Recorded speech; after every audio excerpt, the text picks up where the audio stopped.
All right, Star Wars Rebels fans, welcome back to another episode of BrickCityBlockade.com Rebels Recap. We've got a great show for everybody today. We're going to be recapping episodes 7 and 8 of Star Wars Rebels Season 4, Kindred and Crawler Commanders. This is Brian, and I've got a full crew tonight. We got our first four-person booth of the year, and got myself, we got Mr. Robin Vogt, Jim Roberge, and Christopher James Letty. So, gentlemen, how's it going this evening? Awesome. How you doing? Doing great. Let's awesome Yeah. to talk with everybody here. Yeah, awesome, guys. All right, so let's just talk about episodes 7 and 8 here. This was both aired on November 6, 2017.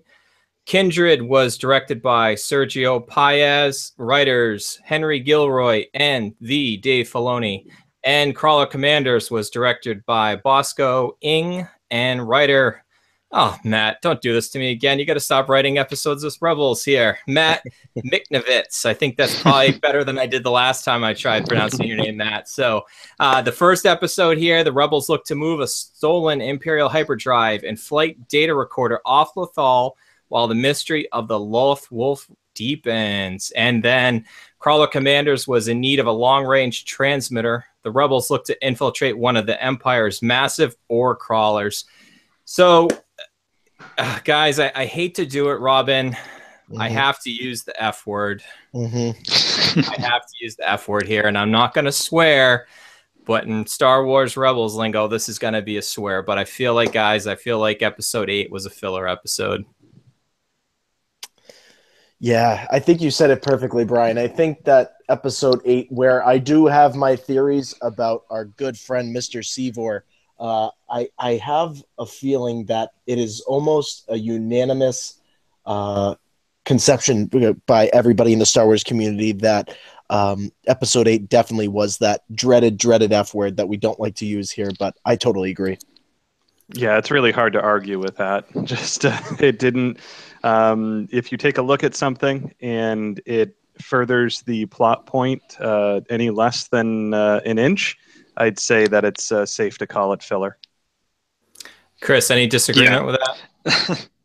Not really. At first I thought there was some promise to the episode, but towards the end I just said they could have come up with a better way to obtain that transmission, off-world transmission device. So yeah. I think the one good thing about the episode was, I feel like we do need to spend most of our time talking about Kindred, and Star Wars Rebels has this tendency to kind of lead into a big episode with kind of just a slow roll, basically. But we did have Hera talking with the Rebel High Council, basically, or they're not really called the High Council, but that making the case that they needed to take action. And I feel like this episode could have been maybe 5 minutes or so. And there was just a lot of other stuff, and it was good to see kind of like the Trandoshans again. But I have a hard time defending this episode whatsoever. And I'm trying to be as positive as I can about it.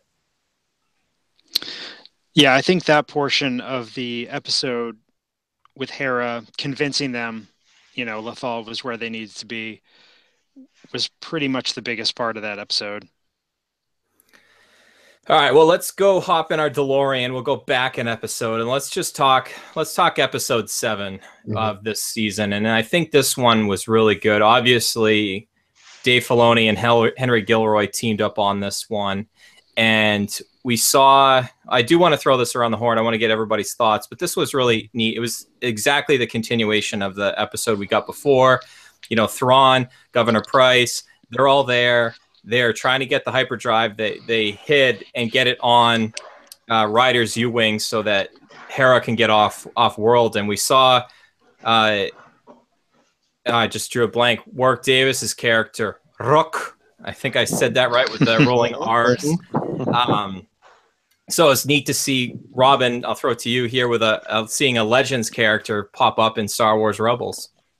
Yeah, anytime, and again, I always say this, anytime we're talking about Star Wars Rebels, and of course Dave Filoni being the one who's behind this project, He always tries to find unique ways of throwing in those Legends characters and canonizing them in certain ways.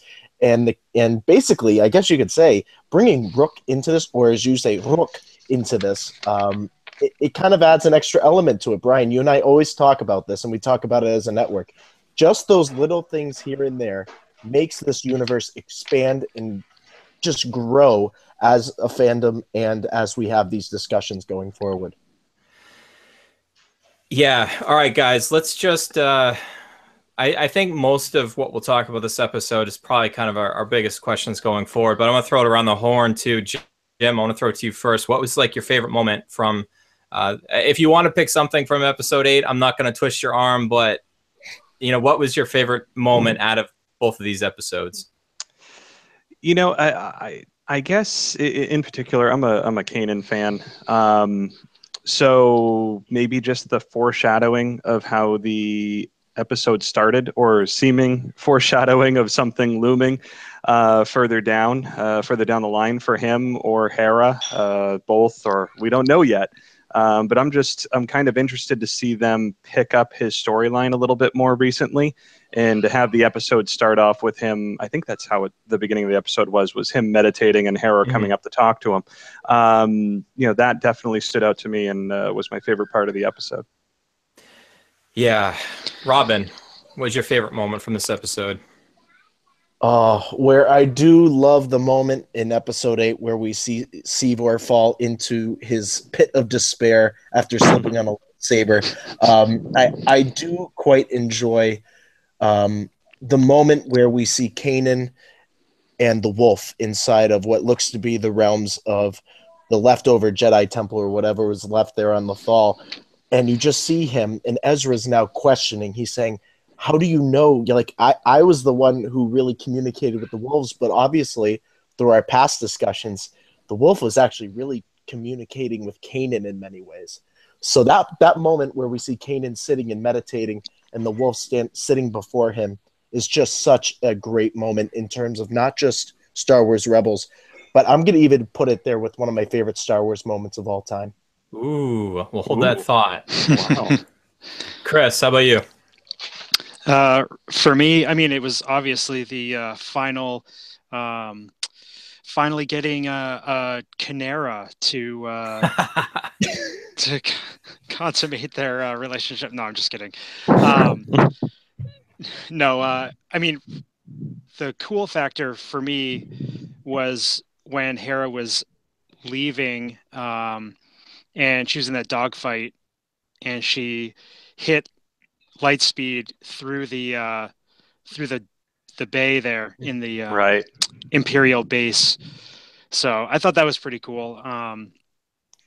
Not quite as deep as some of your other guys, but. Well, Chris, you took both of mine. I figured I'd have an A and a B, and you said both my A and a B because always going last. I always have to. I have a chance that mine are gonna go, but yes, I actually.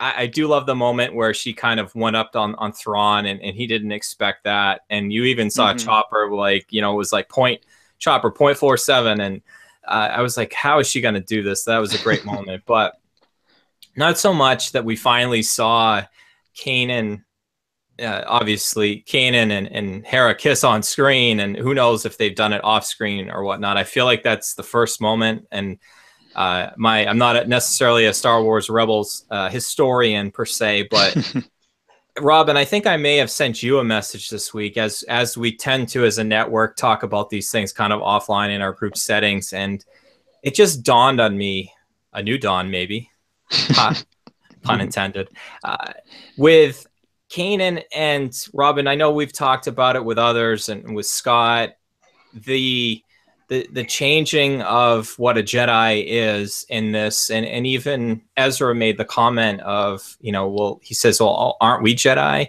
And I'm still not sure about that, because you have Kanan fully embracing love, basically, which is eventually something that Luke uses to finally turn Anakin back at the end of Return of the Jedi, and we get that payoff. But the fact that he's fully embracing that and straying away from what the Jedi Order was kind of in the prequels, and I enjoyed it, and it just finally hit me this whole time because we've been playing to this.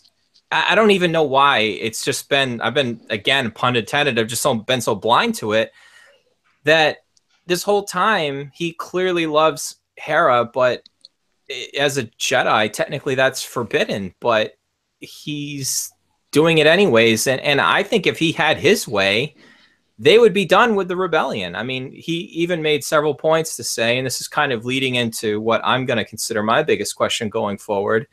And Jim, something you said with the foreshadowing is like, what is this going to mean going forward? You know, is this Filoni telegraphing us to say this is how in Empire Strikes Back when Yoda speaks, or at the beginning of Return of the Jedi, and when I'm gone, the last of the Jedi you will be.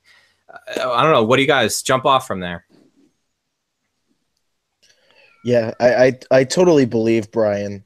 And of course, you did mention our past conversations, which is key because we've been getting to this point where now, not just with Kanan, but in Star Wars alone, and I talked about it with Scott Inch, which you guys can listen to on the next Talkin' Far, Far Away, is that, again, we are slowly moving in a direction, not just with Star Wars Rebels, but with the franchise of Star Wars alone. We are moving away from the traditional sense of Jedi and the traditional sense of the Force, and we're moving in a direction that is open exploration. We as fans, Brian, you said you've been blinded to it.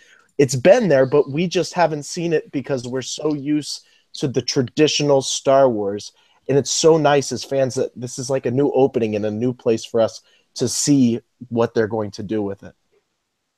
Absolutely, Robin. So, Jim, what's your biggest question going forward now after we got even more about, I mean, we didn't even talk about the whole world travel that, when they go in the cave with the Loth Wolves and everything. Maybe that's, a big question going forward. But what do you think, Jim? I guess I can't say that it's the biggest question, but coming out of that episode, I would like to know more about the Loth Wolves. I just found that interesting. It almost brings in this Native American side feel of the Force in a way, and just it's intriguing. So it's not. I don't feel like it's going to be a major plot point going forward. I almost felt like that. I don't even know if we're going to get any more of the Loth Wolves as we continue, more than maybe just a small part of another episode. But I'd like to know more about their connection to the Force and that whole conversation they had where Kanan said their connection is different than what the Jedi have. And I don't know, they almost remind me of a Bendu type connection in a way. It's just a interesting area, and again, it might not be my biggest question, because my biggest question is what was going on with Kanan at the beginning. What is he really feeling? I felt like he wasn't giving Hera the whole story when he said, I'm not sure what it means, or something to that effect. I think he knows a little bit more there. He might not know exactly what it means, but he has an idea of his fate or somebody else's fate. But I'm definitely intrigued by the Loth Wolves. Absolutely. Chris, how about you?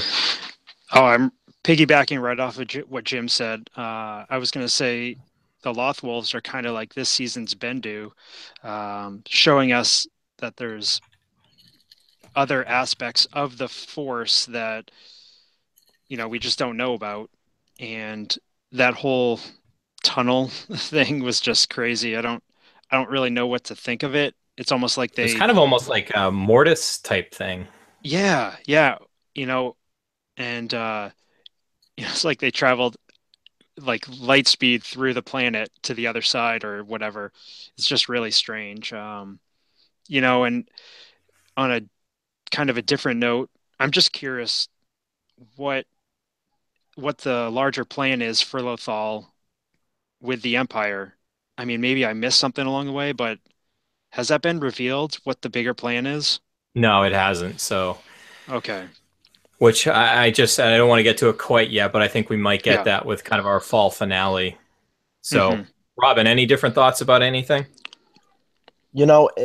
Just having this conversation with you guys, that's the best part about doing Rebels Recap and all the shows that we do, is that I feel like our questions and our our certain point of views change as we continue discussions and everything.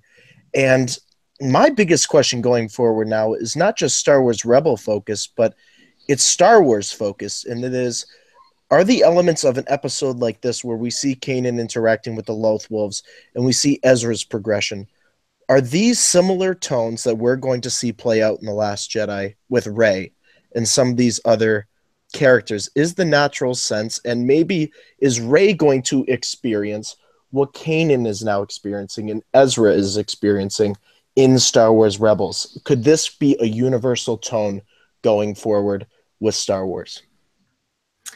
I think you're on to something. And I do want to get us all around the table because I want to do almost kind of like a pre Last Jedi with everything we kind of know now. And I don't want to spoil anything, but I've gone through the Luke Skywalker book and I have some different thoughts now. And really looking forward to talking about that. But I don't want to do it quite yet because the book has only been out for a few weeks. And I know we don't like to spoil anything. And although we've been spoiling these 2 episodes left and right, I should have given that disclaimer out front. Guys, I think my biggest question going forward is about Kanan. And I just have this, you know, Jim, you talked about it. You led the episode off with, there's a lot of foreshadowing going on with Kanan.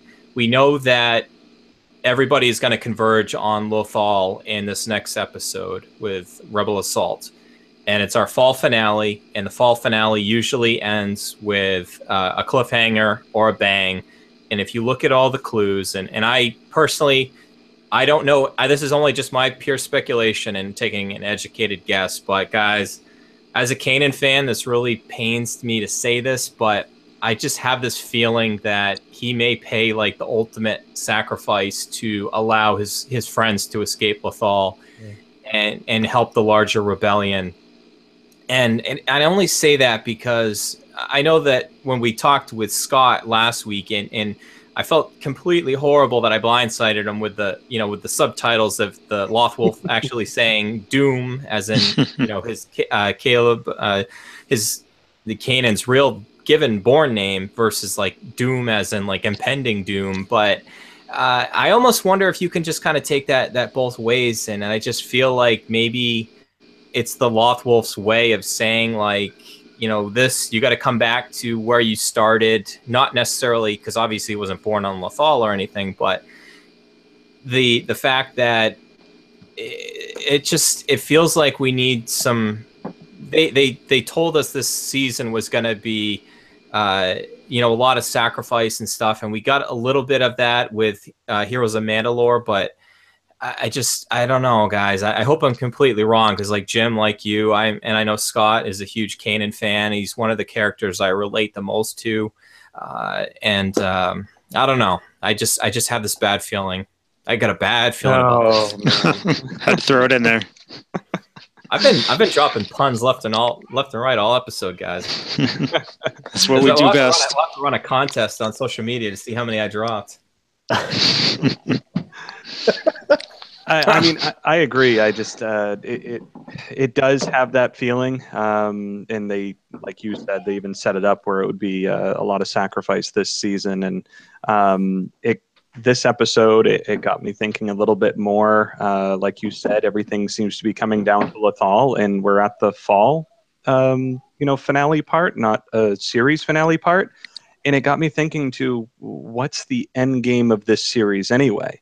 When you think of different movies, obviously there's a ultimate goal, Rogue One getting the plans to the rebellion, and or blowing up a Death Star, or in 2 or 3 movies depending on your point of view.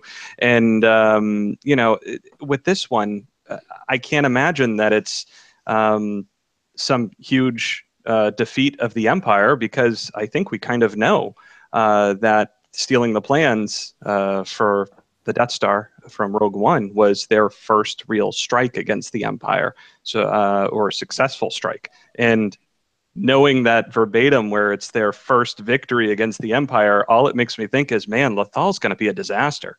And are we just going to see an attack on Lothal pretty much play out the whole second half of this season?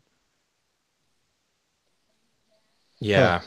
Yeah. I sorry to jump in. I think so. I mean, in the the trailer for this season, wasn't there scenes with Hera being captured by Thrawn, or it was that last season? That may have been last season, but Okay. I think where they've showed the X-wings, and I think that's going to be there. Jim, you just made me think of something too. And if obviously we know the TIE Defender does not exist past this series, and obviously they brought it in from the TIE Fighter games that were on the computers in the mid '90s and stuff, but I don't know. I want Kanan. If Kanan is sacrificed, I want his sacrifice to be more than just stopping the Empire from creating this super TIE fighter going forward. I feel like that wouldn't do his character enough justice. If he sacrifices himself to save his friends, that's different. But I don't know. They're going to have to pack a lot into 22 minutes in this next episode, and it's going to drop.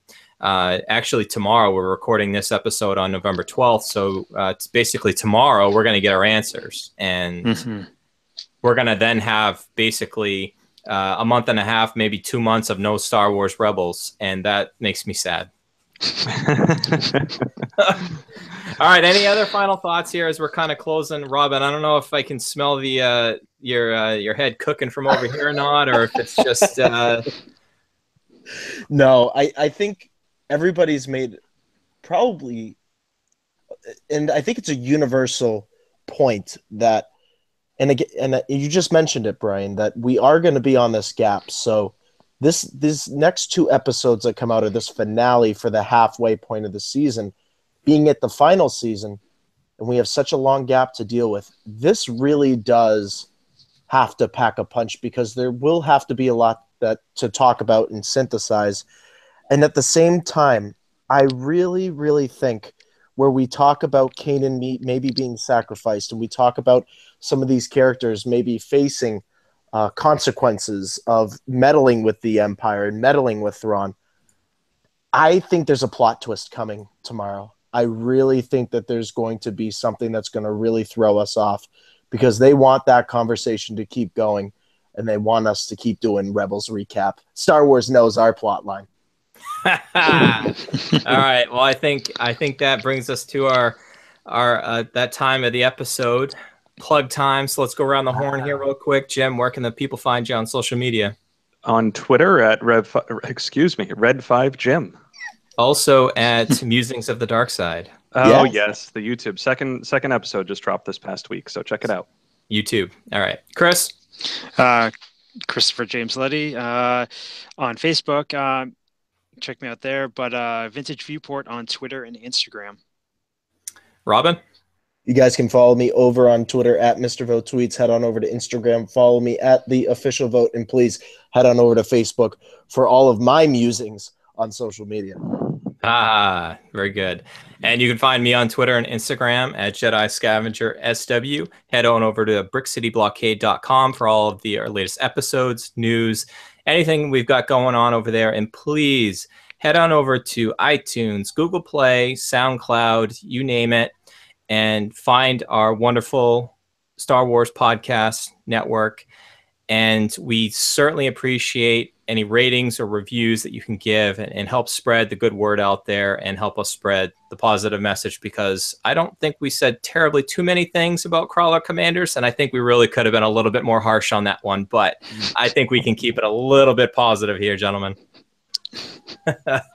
Absolutely. Yes. And as we normally close all of our shows on the podcast network, may the Force be with you. Always. Always.